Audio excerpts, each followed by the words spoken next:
My dear students, in this video I did about some important properties of continuous functions. These are very important for your examination. So have to listen carefully and understanding in one or two times. Okay.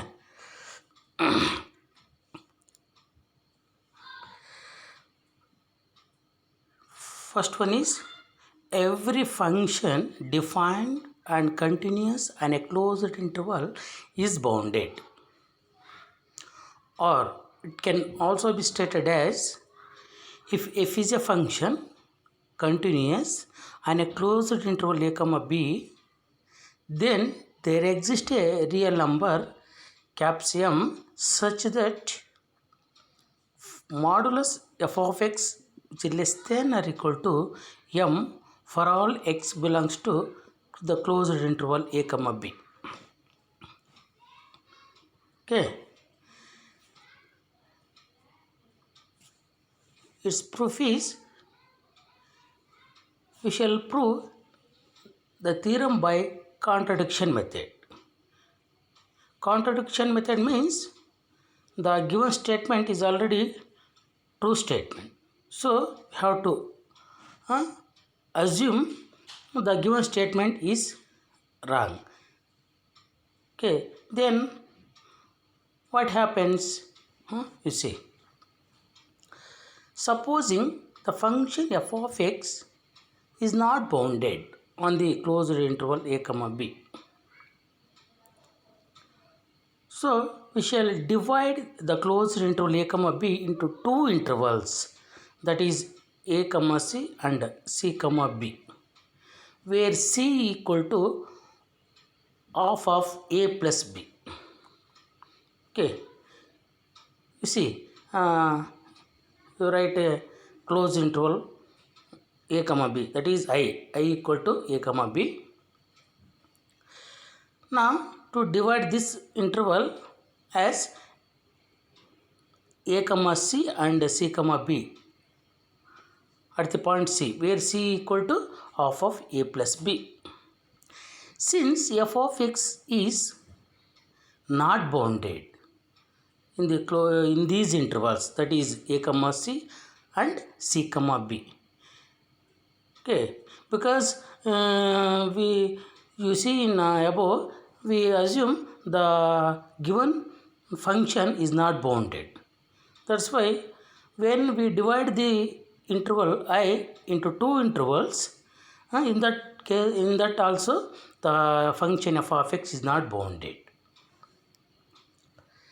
Let us call it I1. Okay, now let us call it I1. I1 means an interval a1 comma b1. Okay, now we shall again subdivide it into two intervals, that is I1 equal to a1 comma b1 is again subdivided into two intervals, that is a1 comma c1 and c1 comma b1, where c1 is equal to half of a1 plus b1. Okay, where c1 is half of a1 plus b1. You see, this is an interval I1 is equal to a1 comma b1.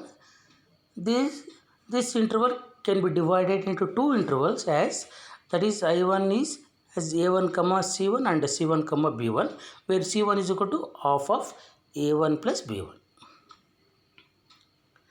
Okay, again for the same reason the function f of x is not bounded, at least in one of the intervals, that is a1 comma c1 and c1 comma b1. Let us call this subinterval by I2. Okay, and relabel it as a2 comma b2. You see, this is the interval I2. I2 is equal to a2 comma b2, where c2 is 1 by 2 square of a2 plus b2.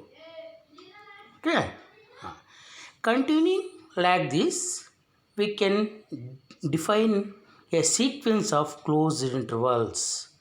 Okay, continuing like this, we can get a sequence of closed interval, that is and I1 comma I2 comma I3 so on In and so on, such that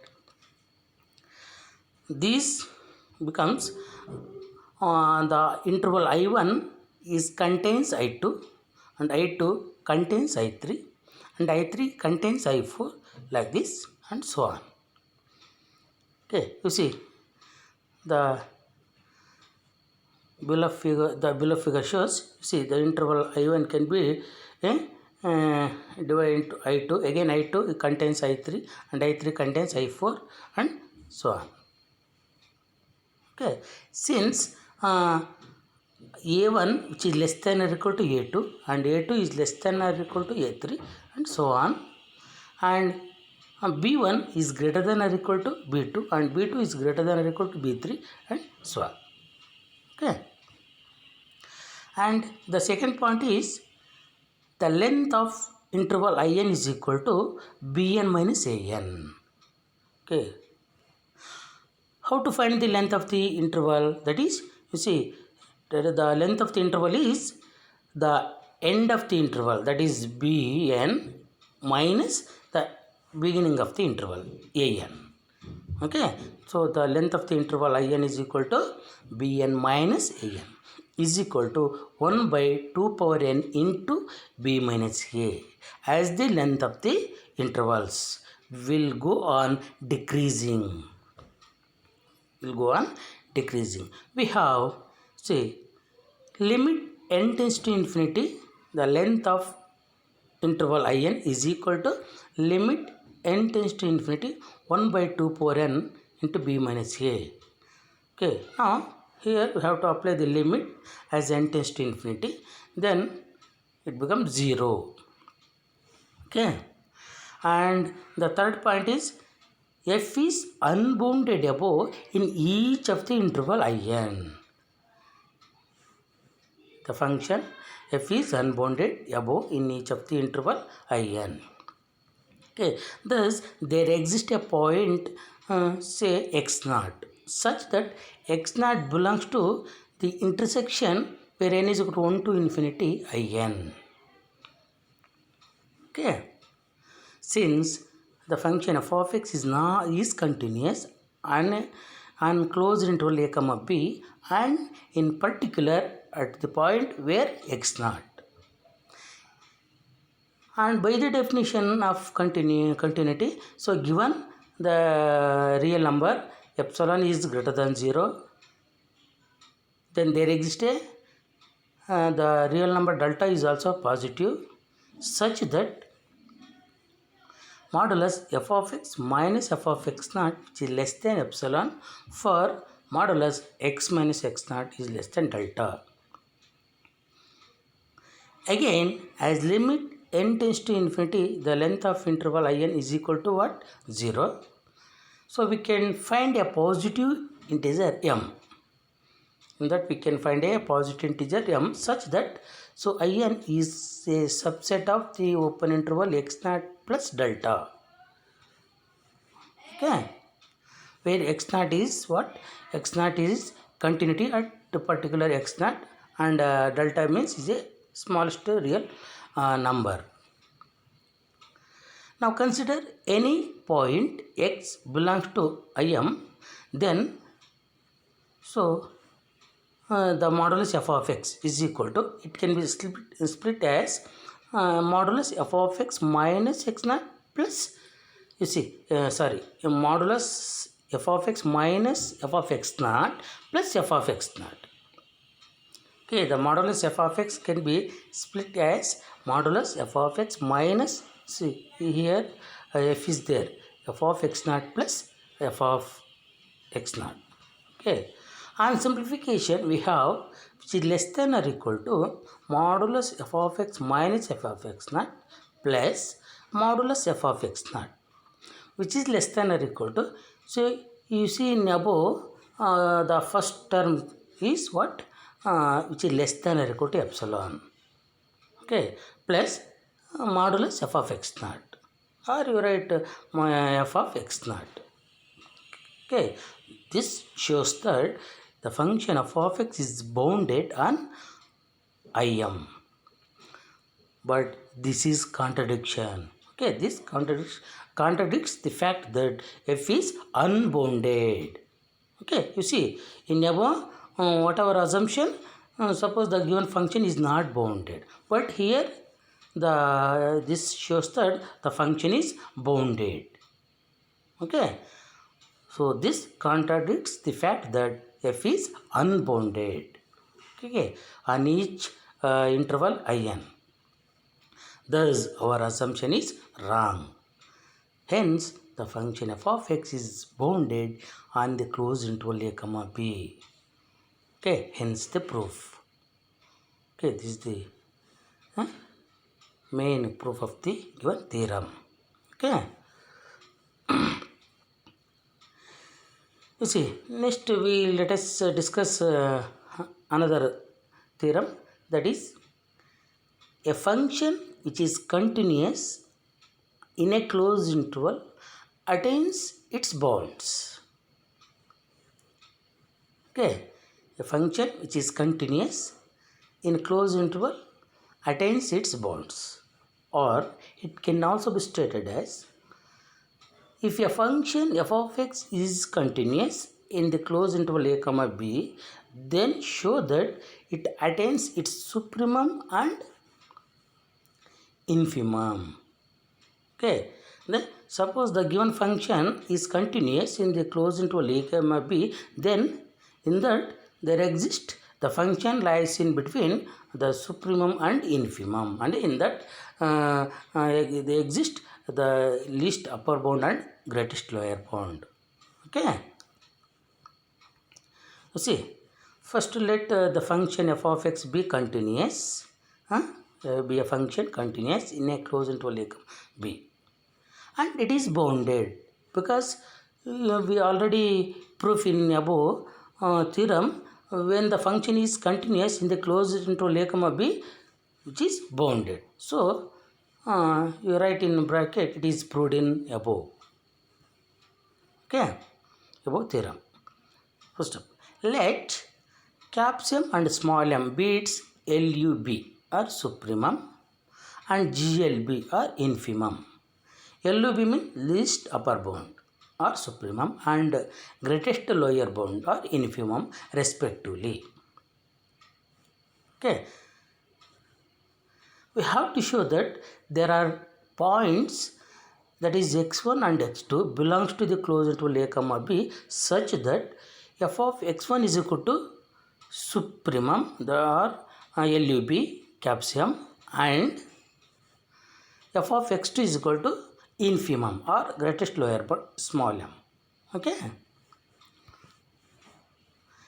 since the caps M is what? LUB of the given function f of x in the closed interval a comma b, we have according to the definition of LUB, the function f of x is less than or equal to m for all x belongs to closed interval a comma b. Now, if possible, let this is our assumption. Now, if possible, let the function f of x is not equal to m, for any x belongs to the closed interval a comma b. Okay, by the definition of LUB, if a function is said to be LUB, means if there exists a real number caps M such that modulus f of x or f of x is less than or equal to m, in that for all x belongs to the closed interval a comma b. But you see, in our assumption, the function f of x is not equal to m, then for any, not for all element, for any element x belong to the closed interval a comma b. Okay, as f of x is continuous in the closed interval a comma b, therefore, okay, m minus f of x is also continuous in the closed interval a comma b. Okay, See, f of x equal to m means or m minus f of x. When f of x is continuous, then m minus f of x is also continuous in the closed interval a comma b. And hence 1 by m minus f of x is again continuous in the closed interval a comma b. Because what? Because the function m minus f of x is not equal to 0. Okay. Thus, 1 by m minus f of x is bounded in the closed interval a comma b, because every continuous function is bounded, is already shown above. Okay. Let here caps L be the upper bound in the closed interval a comma b. Okay, that is 1 by m minus f of x is less than or equal to L for all x belongs to the closed interval a comma b. That is, in that, on simplification, we obtain m minus f of x is greater than or equal to 1 by L for all x belongs to the closed interval a comma b. Or f of x is less than or equal to m minus 1 by L for all x belongs to closed interval a comma b. It implies m minus 1 by L is an upper bound of the given function f of x. Okay, but this contradicts the fact that m is the LUB of f of x in the closed interval a comma b. Okay, but this is a contradiction. So thus our assumption that f of x is not equal to m for any x belonging to the closed interval a comma b implies a contradiction. Okay, hence there exists at least one point x1 belong to the closed interval a comma b such that model f of x1 is equal to caps m. Okay. Similarly, it can be shown that there exists at least one point x2 belong to closed interval a comma b such that f of x2 is equal to small m. Okay, hence the proof. Okay.